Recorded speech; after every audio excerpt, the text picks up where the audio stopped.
Welcome to the Surrey Experience.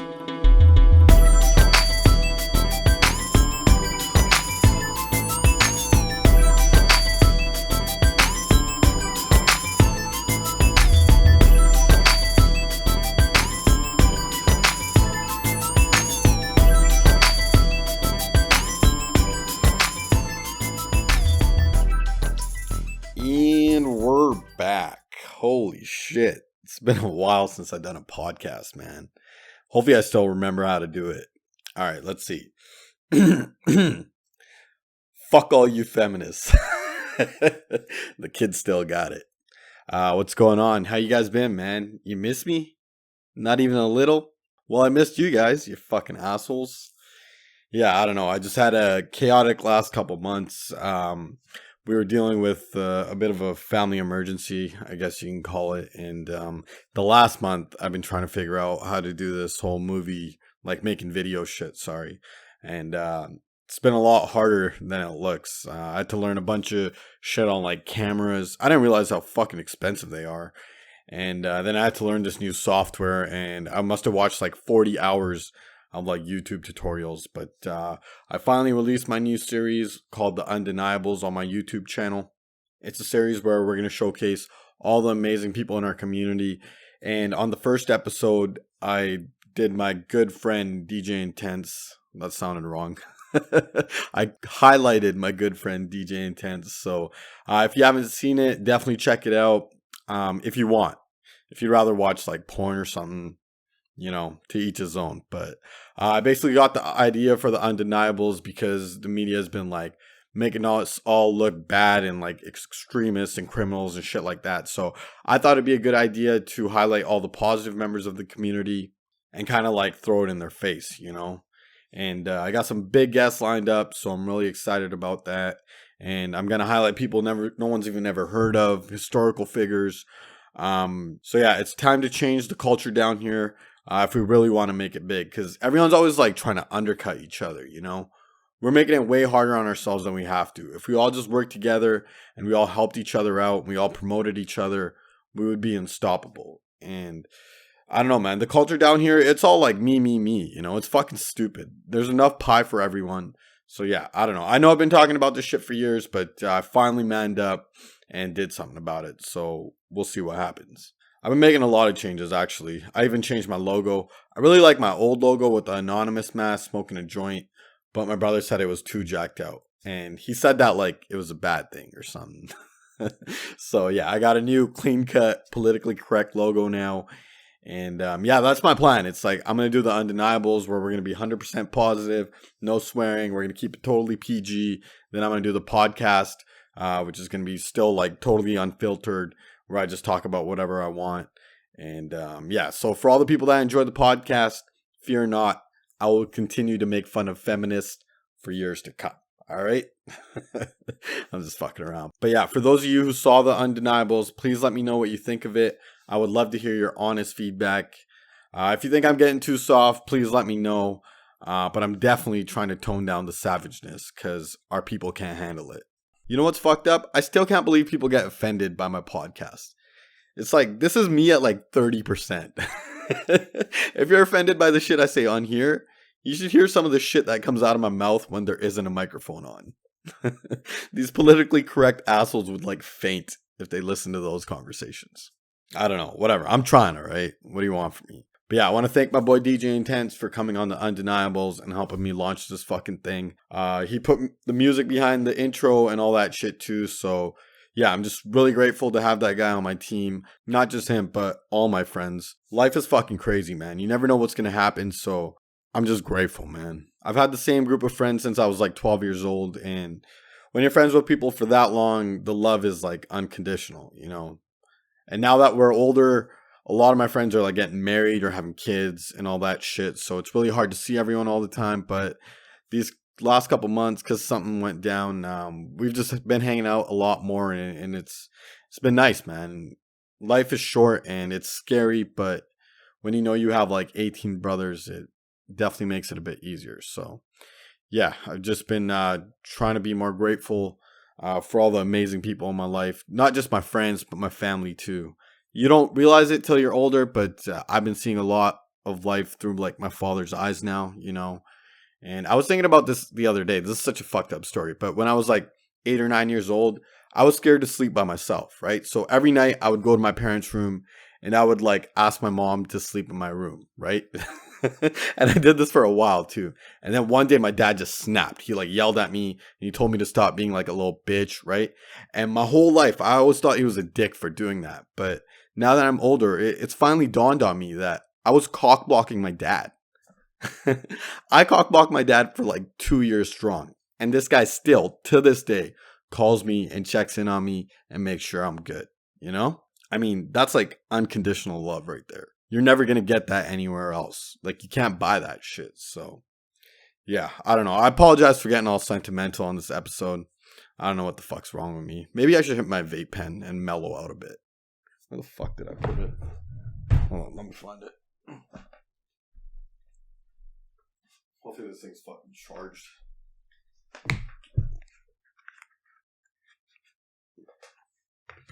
My other pen stopped working, so I had to buy a new one. I got this one from downtown. Fucking cartridge is almost done, though. The little white girl at the fucking dispensary was like, this cartridge should last you 2 to 3 weeks. It's like, sweetheart, I'm not one of these little vegan guys from Vancouver, alright? I'm a fucking savage from Surrey. I'll finish this thing in like 4 days.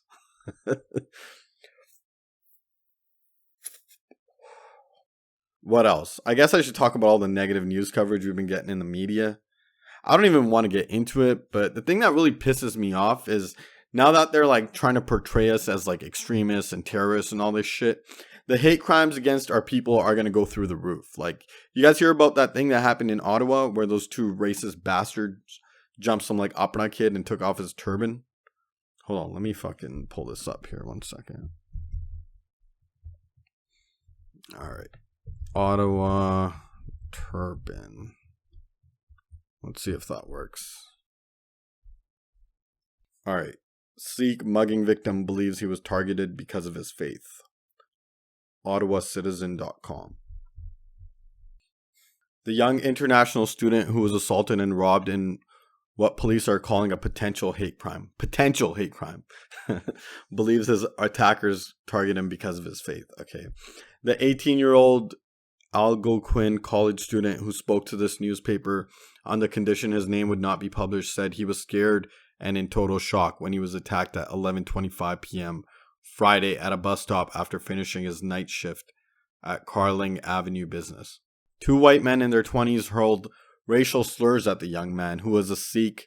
They brandished a knife and assaulted him, dragging him across the ground as he attempted to flee, according to police. His phone and bus pass were stolen, but of greater significance to the victim, the attackers ripped off his turban and stole it while threatening to cut his hair. Both are considered grave insults to those of the Sikh faith. They asked me about my race, my beard, and my hair, the student said in an interview Wednesday. They went off, they came back, and they attacked me. They knew about my turban. That's my identity. He was treated by paramedics for minor injuries. I was punched all over. I have pain in my back. They even kicked me in the face, he said. While the physical pain is temporary, the man said the emotional scars may have more lasting effect. An international student, he is now facing pressure from his parents and his brothers and sisters to go back home, to leave Canada and return to his homeland in India. Fuck, man, poor guy's not even from here. My parents are worried about me because I'm a student. I'm 18, so I'm a kid to them. So they are worried about my health. They are so worried about me and my security, and they are pretty scared about Canada. They feel it is not safe here for students. The victim said that until he was attacked Friday, he was never frightened, taking walks late at night in Canada. Yeah, that's because the media wasn't fucking calling us terrorists a couple months ago. Now I feel frightened even waiting at bus stops alone. I don't feel safe, he said. The Ottawa Police Service Robbery Unit is investigating the incident.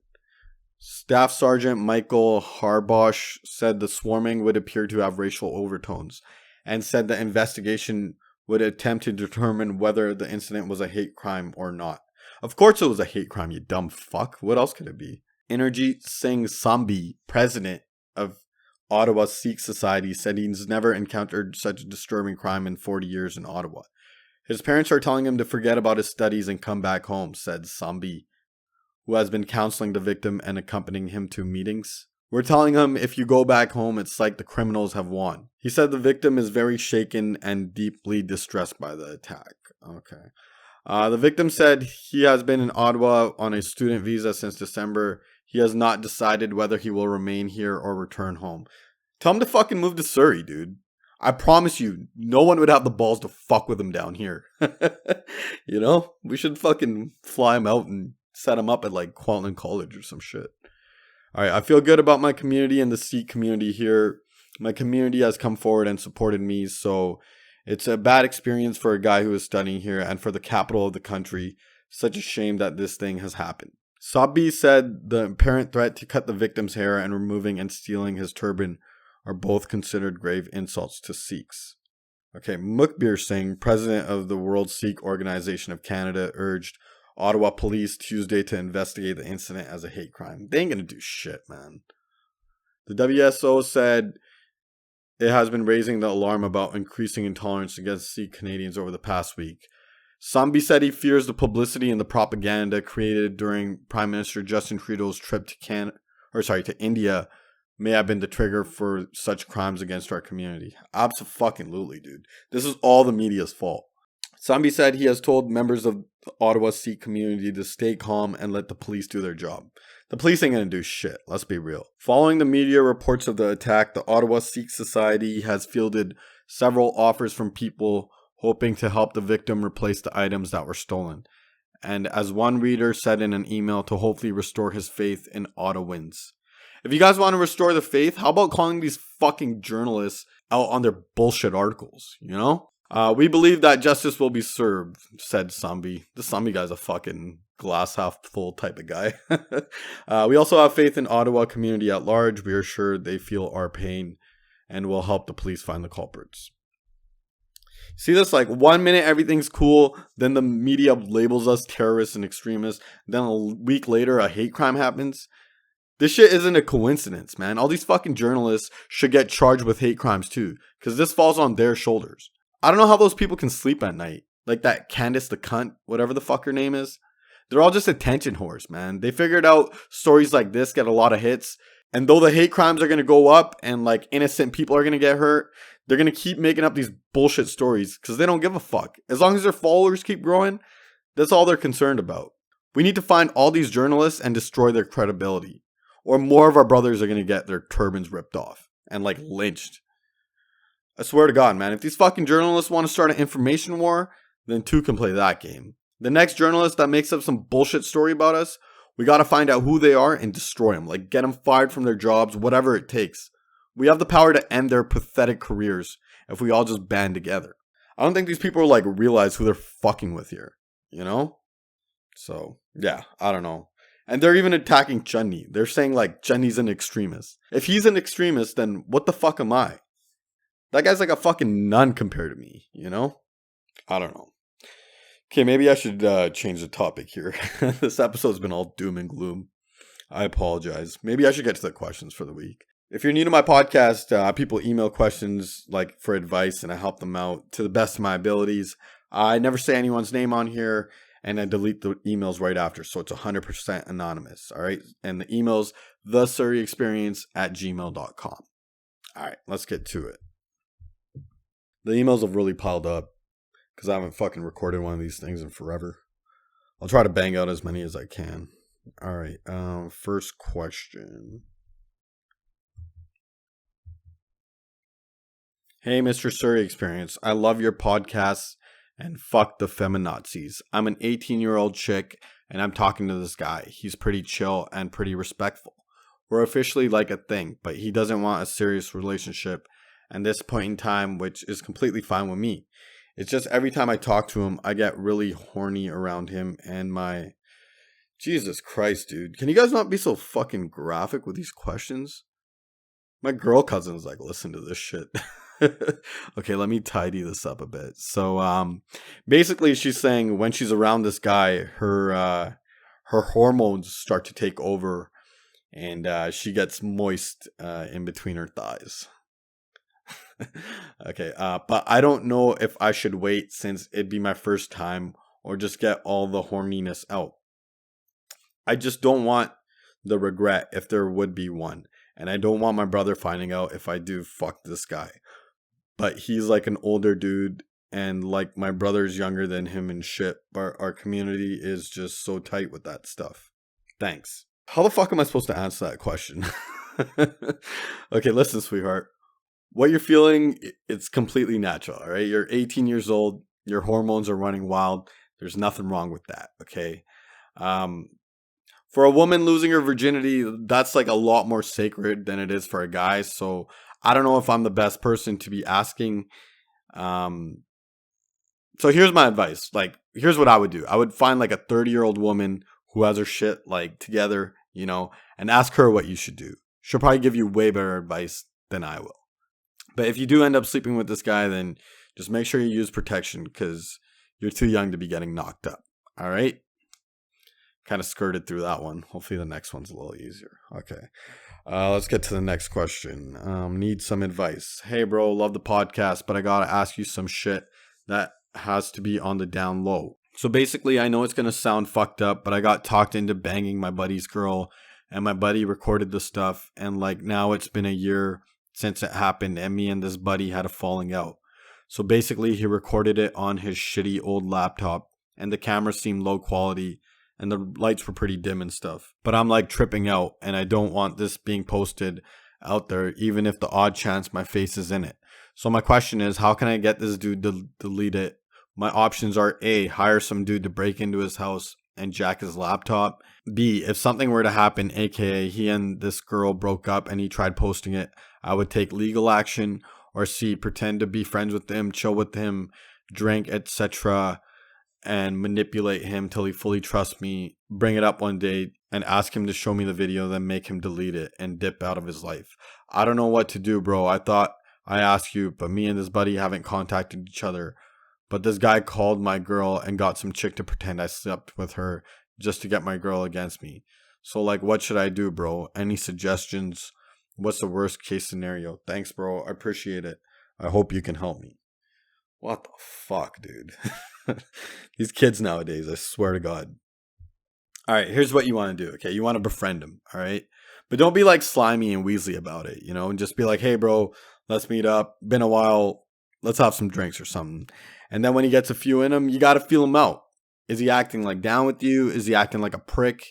If he's acting like a prick, don't say anything. But if he's acting like down, then bring it up and be like, yo, bro, this shit's tripping me out for the last month. Make up some bullshit story. Be like, yo, there's someone in my family that's sick and the family's really hurting. So if this sex tape ever saw the light of day, my family would be crushed. Something along those lines, make them feel like sympathetic towards you. I don't know. That wasn't the best advice. So 0 for 2 so far. Let's get to the next question. All right. Brown guys. Okay, sweet. This is my specialty. Yo, bro, love the podcast. My question is, why do all of our people want to fight so bad? Every time you look at them, they act like you hit on their sister. Why are they trying to fight each other for little shit? What's all the hate in our community? And it's not just the people my age, 21. He's 21. I see older people do the same thing. Do you have any tips to avoid these types of things?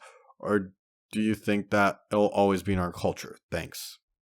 Yeah, there's definitely like a macho tough guy thing that every brown guy has for some reason. I think it's just genetic, but I don't see it much in people my age anymore, to be honest with you. People my age aren't like physically beating the shit out of each other anymore. But there's definitely still like an ego thing going on. It's more mental than physical when you get older. So I don't know, bro. We got to change the culture here, man. I've been saying this shit for years. The best way to avoid those situations, because I know you're going to be out there, like you're 21, you're going to be out and about. So the best thing to do is to be the bigger man. Like if someone steps on your shoe, you got to just let that shit slide, all right? If someone stares you down, just look the other way. Don't feed into it. But you got to stand your ground at the same time. You can't let people like bully you. So I don't know, man. We got to change how it is somehow. We got to start showing more love and hopefully that catches on. But I don't know, man. My advice is just don't feed into it and just be the bigger man. All right. Okay, sweet. I think I redeemed myself a little bit there. Okay, let's move on to the next question. Okay. All right. Help a young jut out. Yo, what's good, bro? Hope you're doing good. I'm 17, about to be 18. So it's my second semester of senior high school, and I just started and applied in university. And now I have the rest of the semester to study hard and get some good grades and graduate. But all I do is just go to school and then just come back home and just study a bit and eat and go to sleep, bro. But sometimes I think like I'm wasting my precious time of high school and not doing anything fun. All these girls in my school with bouncing round asses walking in the hallways really distracts me and just makes me think like, damn, I want to get some, if you know what I mean. I want to flirt a bit. Actually, not a bit, a lot. Before I leave, there are a variety of chicks. I mean, all these junior white girls also give me looks because I'm the cute looking brown guy who almost looks white. But at the same time, I want to focus on studies, bro. I want to do everything before I leave this school. What should I do and how should I talk and approach as many girls and not care about what other people think? But I don't want a girlfriend because I want to leave that to when I get to university. What should I do and how do I have the best time of my life and not regret anything and get as much cheeks as I can? Thank you. P.S. Hopefully this didn't sound weird. No, bro, you don't sound weird at all. Listen, I wish I was as smart as you are when I was your age. You're pretty much on the right track. You definitely don't want a girlfriend right now. My honest advice is don't worry about the girlfriend shit, all right? It's going to happen on its own and let it happen later on. But what you should do for the time being is you should befriend every chick, like every chick. You should talk to every chick in your school, man. Fat, skinny, white, black, short, tall, every single chick. Because if they're not attractive right now, there's a strong possibility that they will be one day. All right, you got to be strategic and go to like parties where they're going to be because when they're drunk and if they're friends with you, I mean, you just increased your odds by like 30%, you know? This is so fucked up. And as far as your studies and all that shit, you got to learn to like balance them both, okay? Spend like 3 hours a day studying, spend 2 hours a day chasing tail, and you'll still have like an hour left over to watch Netflix or whatever the fuck you want to do, all right? But yeah, you don't want any regrets. You're never going to be near as many girls as you are in high school and in college. So do both. That's my advice. All right. Study, pick up chicks, don't have any regrets, and just prioritize, man. Schedule your day. Like 3 to 5, you're going to fucking study. And then after that, you're going to fucking, you know, creep chicks on Instagram. Whatever the fuck these kids do today. I don't know. But just make sure you don't knock any of these chicks up, all right? Use protection. All right, let's keep it going here. Next question. Okay, question for the podcast. The idea of dating, romance, sex, etc. with guys grosses me the fuck out. I'm early 20s now, but all throughout my life, guys have bullied me. They ignored me blatantly, and when they were assigned to sit next to me, took one glance at me, made a face, and dragged their desk to a different row. Bunch of times. Well, that's pretty fucked up. They asked me out as a joke, slapped me, threw shit at me, and drooled over other hot girls. Even really bad looking, doing poorly in school, nothing going for them guys. I feel like guys are only showing interest in me now because they realize those hot girls are highly sought after and they can't get with them. Like they dream of driving a Lambo or Ferrari in their youth. But I have a solid career path. I'm low maintenance. I'm 80% sane. I'm in shape. I make good food. Like how a Honda Civic is low maintenance. Low cost parts, repair, durable, solid option. You buy one and maybe you even get attached to it over the years. But obviously if you had the means to go and get yourself a Lambo, holy fuck, this chick really likes her car references. If your friend has a Lambo, you want to test drive it. You drive your Civic, but you still dream of owning a Lambo. You break your neck to stare at one as it passes you on the street. If you suddenly acquired wealth and could easily afford your dream car and all the requisite upkeep, fuck yeah, you'd go and get it. I don't want to date anyone ever because I know I'm going to be their manual transmission low trim Honda Civic. Even if I do have feelings for them, I'd be so happy being like a high trim level Toyota Camry hybrid, but that's not in the cards for me. Am I wrong to think this way? If you got this far, thanks for reading my word diarrhea. P.S. Your podcast is hilarious, and I love how you drop truth bombs all over the place. You're clearly a smart guy. I showed my brother too, and we had a laugh. Okay, thank you. I appreciate that. Listen, dude, you're going about this like completely the wrong way, man. You can't have this woe is me attitude in life, all right? It's not going to get you anywhere. It's not going to do you any favors. Guys are assholes, man. They're assholes when they're younger, and I was definitely guilty of that too, but you can't let other people dictate what type of car you are. You're a fucking Ferrari, dude. You're low maintenance, you're in shape, you got a good career, you're 80% sane. That's a lot of percent for a woman in her 20s. I'm just fucking around, but you get my point, dude. As long as you wake up in the morning and you look at yourself in the mirror and you're happy with what you see, that's all that matters. And one day you're going to find the guy who holds you in that same regard, you know? But it shouldn't take a guy to make you feel like a Ferrari. You got to do that shit for yourself. It's like self-esteem, like, you know? You got to wake up every day and walk around with your chest out, man. Who the fuck is anyone else to tell you who you are or what you are? So yeah, dude, listen, you're not alone. A lot of people were bullied when they were younger, but this attitude you have, you got to cut that shit out, man. No more I'm a Honda, I'm a fucking manual transmission. Fuck that. That's all bullshit. I'm a fucking helicopter. That should be your mentality. I'm a fucking private jet. You know? Trust me, I had self-esteem issues too when I was younger, all right? We all did. But the sooner you start believing your own hype, the sooner the rest of the world will, okay? So just make that slight adjustment and everything will be fine. Okay, I'm going to do one more question and then I got to call it, all right? Okay, here we go. Damn Englandies in our beloved Surrey. Okay. Hey, dude, keep up the podcast. It is much needed and appreciated in our beloved Surrey. I have been listening for a while now. Most logical people can figure out when you are just saying shit for entertainment value and when you're actually making a serious point. The swearing and commentary is fine. Don't water it down or change the format, no matter how big this gets, bro.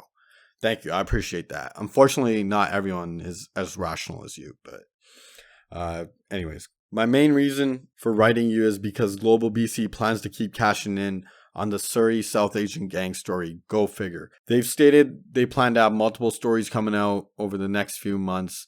If the last one was any indication of how shitty their journalism and logic is, I feel we Surrey guys have to continue holding them accountable. You basically nailed most of the points in your Global TV video, particularly around the failure of the war on drugs, so I won't mention those things again. But I think one thing is worth mentioning. What's up with all these damn Englandies speaking on this matter? The majority of people involved in that segment that were aired were damn Englandies. What the actual fuck? I've had the misfortune of living in Birmingham, England for 2 years of my life, and let me tell you, bro, it's a dump. There's a reason all these damn Englandies are moving to our beloved Surrey. There are no opportunities in England. The economy is in the gutter. Everything is old as a queen's cunt. Further to your point, our beloved Surrey is growing, booming, expanding, like you were saying. Surrey is on the come up and we should all take pride in representing our city. But my beef is I've experienced the South Asian culture in Birmingham. It is nothing like it is out here. The upbringing, childhood, lifestyle over there is way different. These damn Englandies have no clue as to how it is being born and raised in our beloved Surrey. Here's one simple example. I would remember asking people in England when I lived there about whether weed would ever be legalized, and they looked at me like I was insane. Shows how far behind they are in terms of the liberalization process. Also, they have stupid rules around their reception parties for weddings. They start at like 2 p.m. and then end at 8 p.m. If you try to enforce those kind of rules in Surrey, us Surrey guys would take a knee outside Bile Business Center like Colin Kaepernick. This kid's hilarious. Yeah, I never understood their whole like wedding situation. Like any party that shuts down at 8 o'clock isn't a fucking real party, you know? Anyways, for them to comment on the societal factors that contribute to gangs in our beloved Surrey would be like me trying to speak about the issues of Pakistani grooming gangs in England. If you haven't ever heard about that, it's basically a major issue of how Pakistani and Middle Eastern gangs in England target underage girls and sexually abuse them, rape them, and sell them into prostitution. It's a major topical issue there, not just among South Asians, but the broader English public. Yeah, I heard about that, dude. That's fucking really fucked up. It also gets a lot of traction from the mainstream media. We don't have that issue in Surrey, so I'm not gonna get on BBC as a Surrey guy and go off about how fucking Imran Khan brainwashed people with his song Amplifier, because that would be retarded. Okay, man, get to the point here. Anyways, the last thing about Sidhu Moosewala as an individual, I agree with you. The guy's going to go down as an all-time best in the industry. He's only 23, which is insane to consider. What pisses me off is how Global went after him and tried to insinuate that he is biting gangster rappers, and black gangster rappers were somehow more justified with their content because of the war on drugs plaguing their ghetto communities. But somehow Sidhu Moosewala is a poser and should be silenced. For the record, if people could deduce this from his name, Moosewala comes from a band in Punjab, which is probably worse than any hood in America. Dude, that's a fucking great point. I would argue that it is harder to make it out of a Punjabi band than any hood. Dude, I would totally agree with you there. I never even thought about that. The average literacy rate in Punjab is 58% according to the 2011 Indian census. That is the nearest village. Okay, sorry. The village is Mansa, Punjab. That is the nearest city village to Moose. The rates in his village are probably worse. There's no welfare system, no food stamps. The roads, infrastructure, education system, everything is fucked. And this guy made it out of there as a songwriter turned singer of all things. Thousands of Punjabis have been murdered by the police there, and the criminal justice system doesn't give a fuck. If your listeners need any more evidence, tell them to talk to their parents or grandparents about the struggles they had faced to make it to our beloved Surrey. I'm not discrediting the 80s, 90s gangsters rappers, but that at the end of the day, they were artists, and so is Moosewala. Bottom line, Chamkila literally took a bullet so Moosewala can exercise his freedom of speech. And ironically, it's a news station trying to shut him down. Anyways, dude, sorry for the fucking essay, but I had to get that shit off my chest. Keep up the good shit, bro. At this point, you're one of the few voices us Surrey guys have against the mainstream media. Peace. Alright, listen, dude. I agree with a lot of the points you made. But as far as the whole Englandies talking about Surrey thing, and a lot of this is my fault, and I take responsibility for it because of that stupid video I made about global news on that segment they did. But listen, the reporter who did that segment, Sonia Deal, actually reached out to me. And at first I had that same, mentality, like, fuck these Englandies, the same mentality that you have. But then I actually talked to her, and I talked to her for hours. And honestly, in my heart of hearts, I know she's a good person. Like, I know for a fact she's not trying to make us out to, look bad. The way she, broke it down to me, and I don't know if she'd be cool with me talking about it on air because it was, a private conversation. But just trust me, all right? She's not out to get us. She's actually on our side. So we got to stop, having this us against them mentality. That's barbarian thinking. Sonia Deal might be from England, but she's still our sister. You know what I mean? Now, I'm not saying we should, start throwing tea parties and watching soccer or whatever the fuck they do out there. But we should at least take the time to listen to their perspective, because England might be a shithole compared to Surrey, like you said, but there's definitely way less brown on brown violence out there than there is down here. So maybe we can learn something from them. I don't know. So to all you fucking keyboard warriors out there, leave Sonia Deal alone, all right? She's a good shit, and we should be working with her, not against her. All right, and trust me, I know a lot of this shit is my fault too, okay? Because I'm the one who put it out there. So yeah, I don't know. Fuck, what time is it? I gotta wrap this thing up. That's gonna do it for the podcast. Please subscribe to my YouTube channel at the Surrey Experience if you want to. Check out the Undeniables if you haven't already done so. Feel free to tell all your friends and family about the Undeniables. But let's keep the podcast underground for now. Our people ain't ready for it yet. And yeah, follow me on social media if you feel like it. I avoid social media as much as possible, so you're not really going to be missing out on much. But yeah, this is episode 44 of the Surrey Experience podcast. And before I go, I just want to dedicate this podcast to my boy Ram. I know these last couple months have been hell and there's no coming back from it. But I just want you to know that you still got one brother left right here.